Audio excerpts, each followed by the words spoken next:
சித்தப்பா, அப்பா போய் எவ்வளவு நாளாச்சு, இன்னும் காணுமே? அது ஆபீஸ் விஷயமா வெளியே போயிருக்காரு சொன்னல, சீக்கிரமா வந்துருவாரு. நீங்க தினமும் இப்படி சொல்லியே ஏமாத்துறீங்க. ஏமாத்தலமா? சித்தப்பா, அப்பா நிஜமா வந்துருவார்ல? அவர் வரமாட்டார்.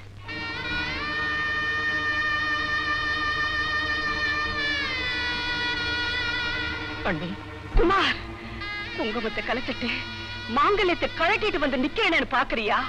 உனக்கே நல்லா தெரியும் இதுதான் என்னுடைய உண்மையான கோலம், நிரந்தரமான கோலம்னு. இந்த பயங்கரமான உண்மையை ஏன் என்கிட்ட மறைச்ச? சொல்லு குமார், சொல்லு. அண்ணி, உங்ககிட்ட அவர் இறந்த விஷயத்தை... அவர் இறக்கிற குமார் கொலை செய்யப்பட்டார், அதுவும் உனக்கு தெரியும். அந்த மிருகத்தனமான கொடுமையை உங்க முதலாளிதான் செய்தாருங்கிற ரகசியமும் உனக்கு தெரியும்.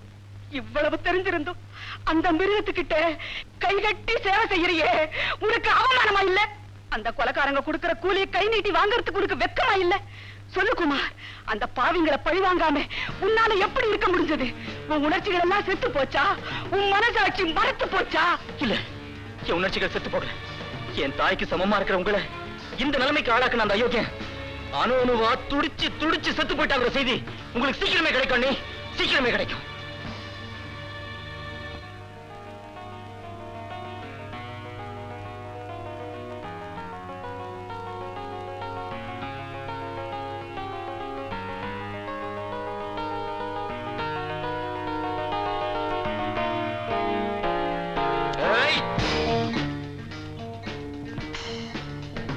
பாவிகளா, சண்டாளர்களா, நாணயமா நேர்மையா உங்களுக்காக உத்தமனா உழைச்ச எங்க அண்ணனை கொன்னு அந்த தூய்மையான உள்ளத்தை நெருப்புல போட்டு சுட்டு பொசுக்கிற மிருகங்களா இப்ப உங்களை சுட்டு பொசுக்கிற தீயா மாறிடுச்சு.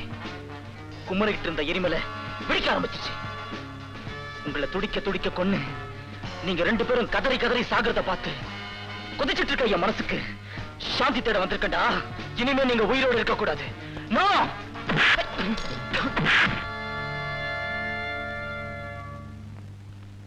இவனோட அண்ணனை நீங்க கொலை செஞ்சிட்டீங்களா? நிச்சயமா இல்ல அப்படின்னு நான் சொல்ல, அவன் சொல்றான். இந்த கூலிக்கார பசங்களுக்கு அவசர புத்தி. முதலாளிங்க வசதியா சந்தோஷமா சுகமா வாழறத பார்க்க பிடிக்காத பொறாமக்கார பசங்க. முட்டாள் முட்டாள். இப்ப அவர் கொண்டு இருந்தேன்னா அவர் உயிர் போயிருக்கான். அதுல உனக்கு என்ன லாபம்? இன்னும் சாதிக்க வேண்டியது எவ்வளவு இருக்கு. பரத், அவனை கட்டி வச்சு ஷவுக்கால அடிச்சு அவன் தோலை உரிக்கணும். உரிக்கலாம், ரொம்ப சுலபமான காரியம்.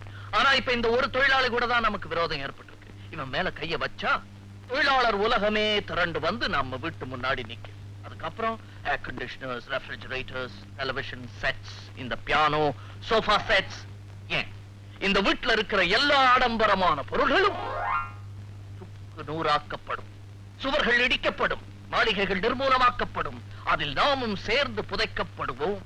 இதெல்லாம் நமக்கு தேவையா? குமார், get out ன்னு சொன்னேன். கேட்டுச்சு.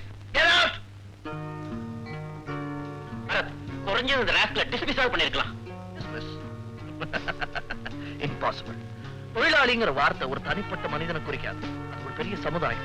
அவங்களுக்குள்ள ஒத்துமை நீடிக்கிற வரைக்கும் சொல்லி வரல கூட செய்ய முடியாது. அதனால இப்ப நடந்ததெல்லாம் கெட்டிக்காரத்தனமா மறந்துடணும். That is imperial diplomacy. உங்களெல்லாம் பார்த்து ரொம்ப நாள் ஆச்சே, பார்த்துட்டு போலான்னு வந்தேன். வந்த இடத்துல ஒரு சின்ன ஸ்கப்பு. வந்தவனை காப்பி இப்படி வேணுமான்னு கூட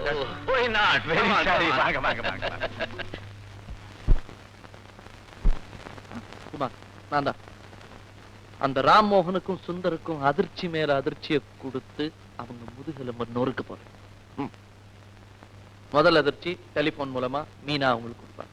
ரெண்டாவது அதிர்ச்சி லெட்டர் மூலமா பத்மா அவங்களுக்கு கொடுக்கணும். அதுக்கு அவளை தயார் பண்ணி வச்சுக்க. மூணாவது ஒரு ஆளையே கொண்டு வந்து அவங்களுக்கு முன்னாடி நிறுத்தி ஒரு பேர் அதிர்ச்சியை கொடுக்க போறேன். அவங்களுக்கு ரத்தம் தலைக்கு ஏறணும். அடுத்து என்ன நடக்குமோ நடக்குமோன்னு பயந்து அணு அணுவா சாகணும். எப்படி? ஓகே.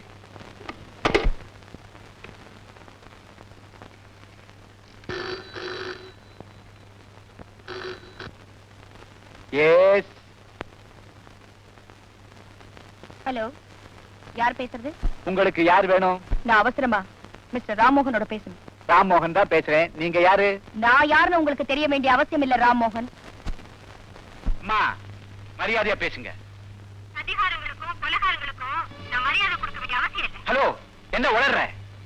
நான் உளரல. நீங்க மிஸ்டர் நாராயண கொலை செஞ்சது, யோகானந்த மறைச்சு வச்சது எல்லா ஹலோ ஹலோ ஹலோ உங்களுக்கு கொடுக்கிற முதல் அதிர்ச்சி இது. ஹலோ ஹலோ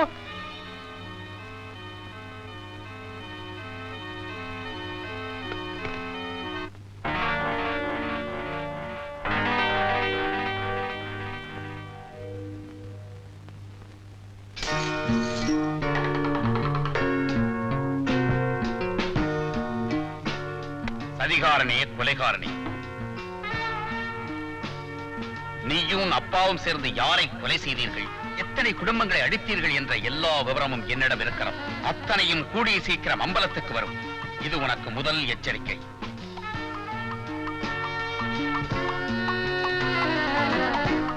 அப்பா இத பாத்தீங்களா?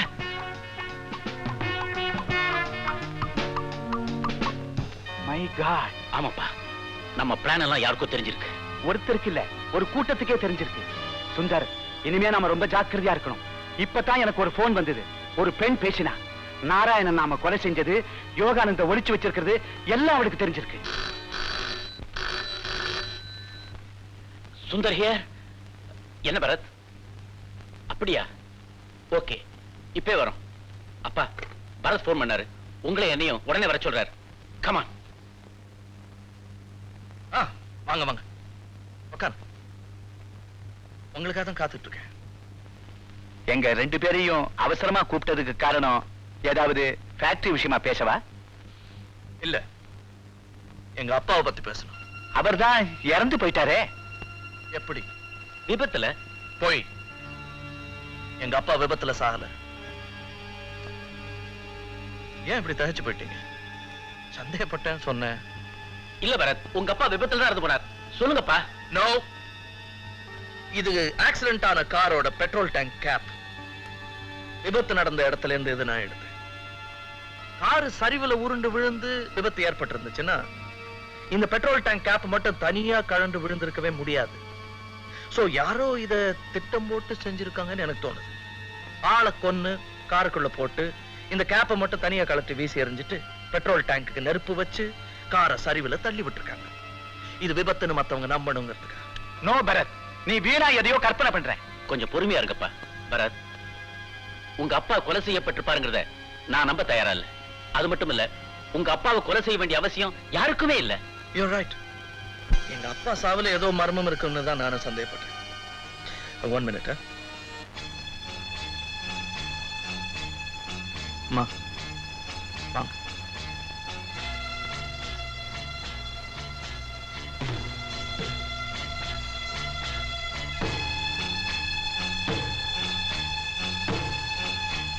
ஓடி போன உங்க கணவரை பத்தி உங்களுக்கு எந்த விதமான தகவலும் தெரியாது இல்ல? உண்மை சொல்லு. அவர் எங்கெங்க ஓடி போனாரு? இந்த கொலைகாரங்க அவரை சுட்டு கொன்னுட்டாங்க. என்ன உளர்ற? நான் உளரல, உண்மையா தான் சொல்றேன். அவர் கொலை செஞ்சுட்டு அவர் ஊரை விட்டு ஓடி போனதா? அவர் மேல பழிய சுமத்தி என்னையே நம்ப வச்சீங்க, இந்த ஊரையே நம்ப வச்சீங்க. முழு பொய். பரத், இதெல்லாம் என்ன நாடகம்? நீங்க தான் நாடகம் ஆடுறீங்க, நல்லவங்களை போல நடிக்கிறீங்க. நீங்க செய்த கொடுமைகளுக்கெல்லாம் அனுபவிக்கத்தான் போறீங்க. இவ என்னென்னமோ பேசுறா, நீங்க பாத்துக்கிட்டே இருக்கீங்களே. என்ன அமங்கலியாக்கி என் குழந்தைகளை அனாதிகளாக்கி இப்படி நடுத்தரவுல விட்டுருக்கீங்களே, நீங்க நல்லா இருப்பீங்களா? நிறுத்துங்கம்மா. இதுக்கு மேல இவங்க மேல பழி சுமத்துறத நான் பாத்துக்கிட்டு இருக்க முடியாது. இவங்கள பாருங்க, இவங்க முகத்தை பாருங்க. இந்த நல்லவங்களையா நயவஞ்சகங்கன்னு சொல்றீங்க? இந்த தங்கமான மனசுள்ளவங்களையா தரக்குறைவா பேசுறீங்க? போதுமா, போதும். பிளீஸ் தயவு செய்து இந்த இடத்தை விட்டு போயிடுங்க, என்னால தாங்க முடியல.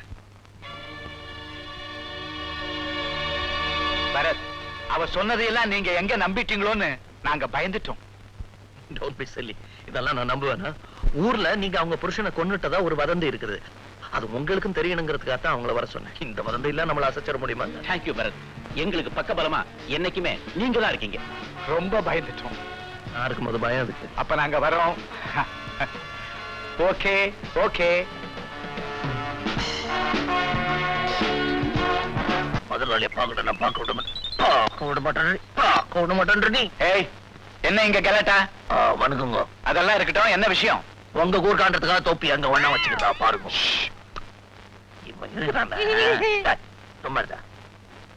முதலாளி பணத்துல பொறந்தாலும் தொழிலாளிடம் மனசு பாகாயாளிடம் அப்படின்னு சொன்னோம். சொன்னீங்க. வாசல்ல நாங்க வந்திருக்கிறோம் சொல்லி அவரே வந்து வரவேற்றுன்னு போவாரு அப்படின்னு சொன்னோம். சொன்னமா இல்லையாடா? சொன்னீங்க. அப்பவும் விட மாட்டேன்றாங்க. சரி விடுங்க அவனை, விடுங்க. டேய் சிப்படா, போடா வெளியே. எதுக்காக என்ன பார்க்க வந்தீங்க? சின்ன முதலாளி வர சொல்லிடுங்க, அவரை வச்சுக்கிட்ட சொல்லிடலாம். ஆமா, தனியா சொல்ல எங்களுக்கு நேரம் இல்ல. மரியாதை பேச இவ்வளவு பெரிய அம்மா கை வலிக்குதுங்க. என்ன மூக்குங்க சின்ன முதலாளி. உங்களை தண்ணியில போட்டு அமுக்கினாலும் சரி, விஷத்தை கொடுத்தாலும் சரி, துப்பாக்கியால சுட்டாலும் சரி, நீங்க சாக மாட்டீங்க. அவ்வளவு ஆயுசு கட்டி உங்களுக்கு. இப்பதான் நாங்க நினைச்சோம் நீங்க வரீங்க. நினைச்சோம்லடா? நினைச்சோம். பாரு. ஆமா, எதுக்கு இங்க வந்தீங்க? ஏதாவது கோரிக்கையா? அதுக்கு நாங்க 2 பேர் மட்டும் வர மாட்டோம். முதலாளி கை நீட்டி பேசாதரா. அவங்க கடுக்குறாங்க மரியாதை கட்ட பைய. முதலாளி, எங்க ஃபேக்டரி ஆண்டு விழா ஒரு ஞாயிற்றுக்கிழமை வருது. அதை பாட்டு பாடி ஆட்டம் ஆடி அப்படி ஜாலியா கொண்டாடலாம் முடிவு பண்ணிருக்கோம். அதுக்கு நீங்க 2 பேர் தான் தலைமை தாங்கணும். நோ, அதுக்கு எங்களுக்கு நேரம் கிடையாது. அன்னைக்கு வேற ஒரு வேலை இருக்கு, நாங்க வர முடியாது. அது உங்க தொழிற்சாலை, அதுக்கு நீங்க அத்திவாரம் போட்டிருக்கீங்க. அது உங்களுக்கு லாபம் தள்ளி கொடுக்குது. அந்த பணத்துல நீங்க சுகத்தை அனுபவிக்கிறீங்க. அப்படிப்பட்ட தொழிற்சாலை ஆண்டு விழாக்கு வரமாட்டேன் சொல்றது நன்றி கெட்டத்தனம்.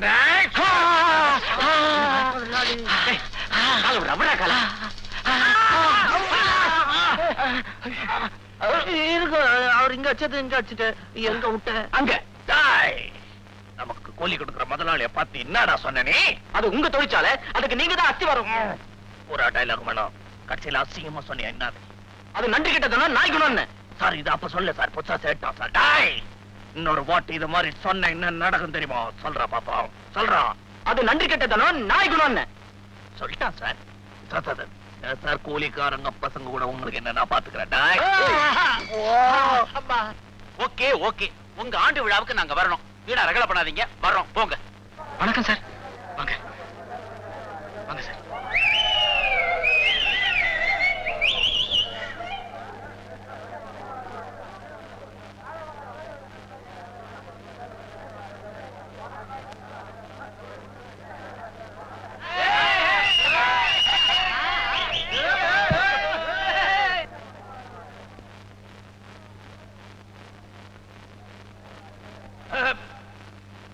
நண்பர்களே, தொழிலாளர்களே, முதலாளிகளே, வணக்கம். தொழிலாளர்களால் தொழிலாளர்களுக்காக நடத்தப்படும் இந்த ஆண்டு விழாவில் கலந்து கொள்ள சம்மதித்ததற்காக நமது கண்ணம் பொருந்திய முதலாளிகளுக்கு நன்றியை தெரிவித்துக் கொள்கிறேன். நண்பர்களே, நான் ஒரு முதலாளியின் மகனாக பிறந்தேன். ஆம், நான் ஒரு முதலாளியின் மகன்தான். மாளிகையிலே வளர்ந்தேன். ஏழ்மை இல்லாமை எதுவுமே புரியாமல் வாழ்ந்தேன். அந்த வாழ்க்கையில் கிடைக்காத மன அமைதி நான் தொழிலாளியாக மாறிய பிறகு எனக்கு கிடைத்திருக்கிறது. ஆம், இன்று நானும் ஒரு தொழிலாளி. குழப்பமாக இருக்கிறதா? குழம்ப வேண்டாம், பாருங்கள். பரத்தும் நான் தான், தொழிலாளி ராஜுவும் நான் தான். வணக்கம். இந்த சண்டாளன் தொழிலாளியா நடிச்சு நம்மளை ஏமாத்திட்டான். ஏதோ திட்டம் போட்டு தான் இந்த நாடகம் ஆடுறான்னு நினைக்கிறேன். இப்ப ஒண்ணும் பேசாதே, அப்புறமா பாத்துக்கோ. எமது அடுத்த நிகழ்ச்சி இன்னும் சில வினாடிகளில் தொடரும். டிங் டாங்.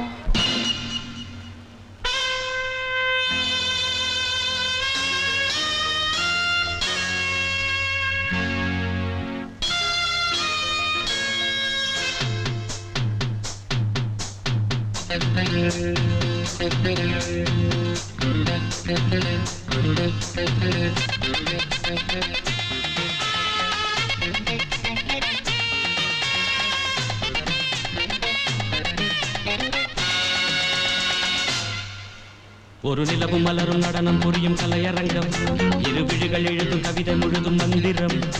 ஒரு நிலவும் மலரும் நடனம் புரியும் கலையரங்கம், இரு விழிகள் எழுதும் கவிதை முழுதும் மந்திரம். கண் வண்ணம் பக்கம் நிற்கும் சிற்பம், கண் வண்ணம் தென்றல் கொஞ்சம் புஷ்பம். ராகங்கள் பாடுங்கள், புது ராகங்கள் பாடுங்கள், தாளங்கள் போடுங்கள். ஒரு நிலவும் மலரும் நடனம் புரியும் கலையரங்கம், இரு விழிகள் எழுதும் கவிதை முழுதும் மந்திரம். ஒரு நிலவும் மலரும் நடனம் புரியும் கலையரங்கம், இரு விழிகள் எழுதும் கவிதை முழுதும் மந்திரம்.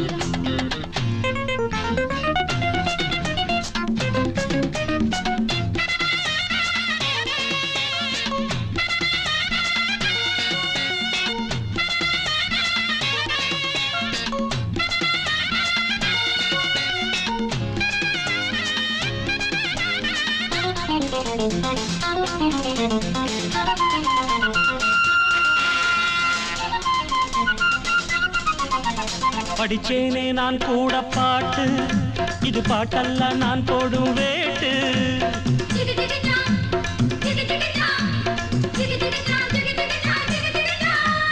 படிச்சேனே நான் கூட பாட்டு, இது பாட்டல்ல நான் போடும் வேட்டு. கண் துடிக்குது பெண் துடிக்குது கை அணைச்சிடவா, பூத்திருக்குது காத்திருக்குது நான் பறிச்சிடவா. சேர்ந்திருக்கணும் கை கொடுக்கணும், குலுங்க குலுங்க நடக்கும் கொடிய வளைச்சு புடிச்சு பாராட்டுவே. ஒரு நிலவும் மலரும் நடனம் புரியும் கலையரங்கம், இரு விழிகள் எழுதும் கவிதை முழுதும் மந்திரம். ஒரு நிலவும் மலரும் நடனம் புரியும் கலையரங்கம், இரு விழிகள் எழுதும் கவிதை முழுதும் மந்திரம்.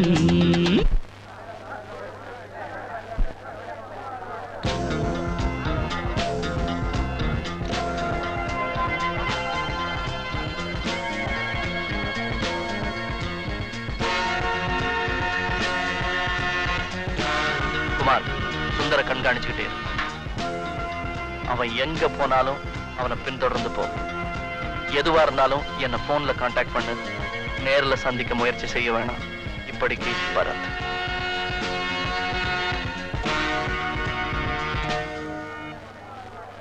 அன்பர்களே, ஒரு முக்கியமான மகிழ்ச்சிகரமான செய்தி. எனது தந்தையும் உங்களது முதலாளிகளில் ஒருவருமான திரு யோகானந்த் அவர்கள் இன்னும் உயிரோடு தான் இருக்கிறார். அவர் இப்பொழுது இங்கே வந்து கொண்டிருக்கிறார். ஆம், அவர் உங்கள் முன் தோன்றி உங்களுக்கு வாழ்த்து சொல்லுவார். வணக்கம். நிகழ்ச்சி மீண்டும் தொடரும். எனக்கு என்னமோ பயமா இருக்கு. எனக்கு தான் பயமா இருக்கு. யோகானந்த தப்பிக்க வச்சுட்டாங்களா? ஒன்னும் புரியல. நான் ஒண்ணு செய்யறேன், பங்களாவுக்கு போய் அண்டர் கிரவுண்ட்ல யோகானந்த இருக்காரன்னு பார்த்துட்டு வரேன். சீக்கிரம் போ, ஜாக்கிரதையா போ. பார்த்துப்பா. மணிக்கம் சார், என்ன ஆனாலும் சரி பாரத்தை தீர்த்து கட்டி ஆகணும். ஆளுங்களா ரெடி தானே? Ready sir. பாரத்துவம் பார்வையில இருந்து விலகவே கூடாது. அவன் செத்தாங்கிற செய்தி தான் எனக்கு வரணும். ஓகே? Okay sir.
மலரும் நடனம் புரியும் கலையரங்கம், இரு விழிகள் எழுதும் கவிதை முழுதும் மந்திரம்.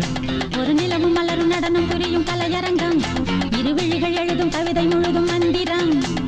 பெண் வண்ணம் பக்கம் நிற்கும் சிற்பம், கண் வண்ணம் தென்றல் கொஞ்சம் புஷ்பம். ராகங்கள் பாடுங்கள், புது ராகங்கள் பாடுங்கள், தாளங்கள் போடுங்கள். மலரும் நடனம் புரியும் கலையரங்கம், இரு விழிகள் எழுதும் கவிதை முழுதும் மந்திரம். ஒரு நிலவும் மலரும் நடனம் புரியும் கலையரங்கம், இரு விழிகள் எழுதும் கவிதை முழுதும் மந்திரம்.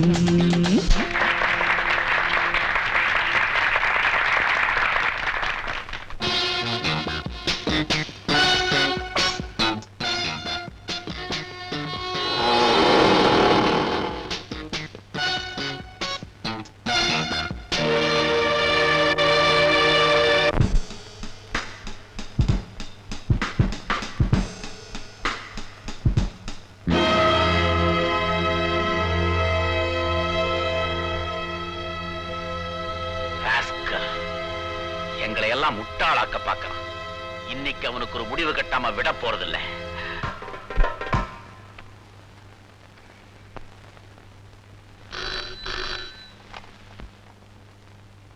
ஹலோ பரத், நான் குமார் பேசுறேன். நீங்க சொன்ன மாதிரியே நான் சுந்தர ஃபாலோ பண்ணி போனேன். நம்பர் 2 ராகவேந்திரா தெருவில் இருக்கிற பங்களாவோட நுழைஞ்சான். இப்ப நான் சொல்றது கவனமா கேளுங்க. அந்த பங்களா ஹால்ல ஒரு மாடிப்படி இருக்கு. அந்த மாடிப்படிக்கு பக்கத்துல ஒரு ஃப்ரேம் போட்ட பெண் குழந்தையோட படம் இருக்கு. அதுக்கு பின்னாடி ஒரு குமிழ் மாதிரி ஒரு கருவி இருக்கு. அந்த கருவியை திருகுனா மாடிப்படி கீழே இருக்கிற கதவு திறக்குது. இதை நான் என் கண்ணால பார்த்தேன். சுந்தர் அது வழியா தான் போனான். அது ஒரு சுரங்க அறையா இருக்கும்னு நான் நினைக்கிறேன். உங்க அப்பாவை அவங்க அங்கதான் ஒளிச்சு வச்சிருக்கணும். நல்ல வேலை பரத், அவன் என்ன கவனிக்கவே இல்லை. நீங்க உடனே அந்த பங்களா போங்க. அப்ப நீ அங்க வந்து சேர்ந்துருவல்ல? இல்ல பரத், நான் அவசரமா ஒரு காரியத்தை முடிக்கிறதுக்கு போறேன். அதை முடிச்சதுக்கு அப்புறம் நானே உங்களை எங்கேயாவது வந்து சந்திக்கிறேன். ஓகே, ஹரியா. ஜாக்கிரதை பரத். என்ன பத்தி நீ கவலைப்படாது. என்னால எதையும் சமாளிக்க முடியும். சரி மீனா, நீ ஜாக்கிரதையா வீட்டுக்கு போய் சேரு. நான் அப்புறமா வந்து உன்னை சந்திக்கிறேன்.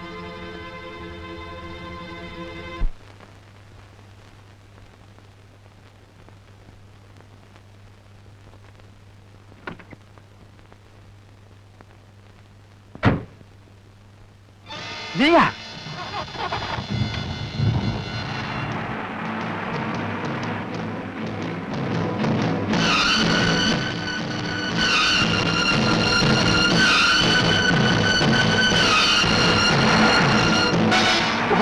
மெல்ல போப்பா, மெல்ல போ. நான் ஏற்கனவே ஹார்ட் பேஷண்ட் பா. குமார், குமார் மெல்ல போப்பா, மெல்ல போ. குமார், குமார், என்ன நெஞ்சு வலிக்குதுப்பா, நெஞ்சு வலிக்குது போ. நான் ஏற்கனவே ஹார்ட் பேஷண்ட் பா.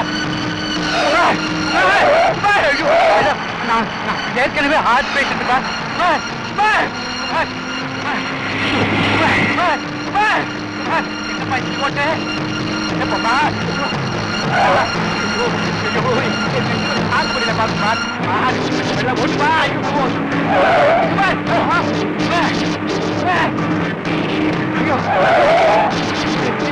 நெஞ்சு தாங்க முடியல. ஐயோ போட்டு என்னப்பா நெஞ்சு வலிக்குதுப்பா.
பரத்,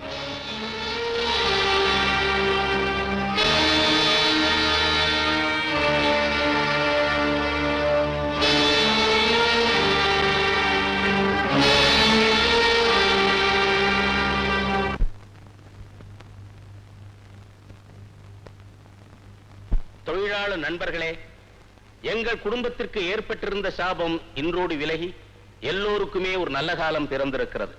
உங்கள் வர்க்கத்தில் இருந்து ஒரு பெண்ணை என் வீட்டு மருமகளாக ஏற்றுக்கொண்டதன் மூலம் நானும் என் குடும்பமும் இன்று முதல் உங்களோடு இணைந்து விட்டோம். இதுவரையில் தனிப்பட்ட முதலாளிகளின் குடும்ப சொத்தாக இருந்த இந்த தொழிற்சாலையை இன்று முதல் தொழிலாளர்களாகிய உங்களுக்கு காணிக்கையாக்குகிறேன்.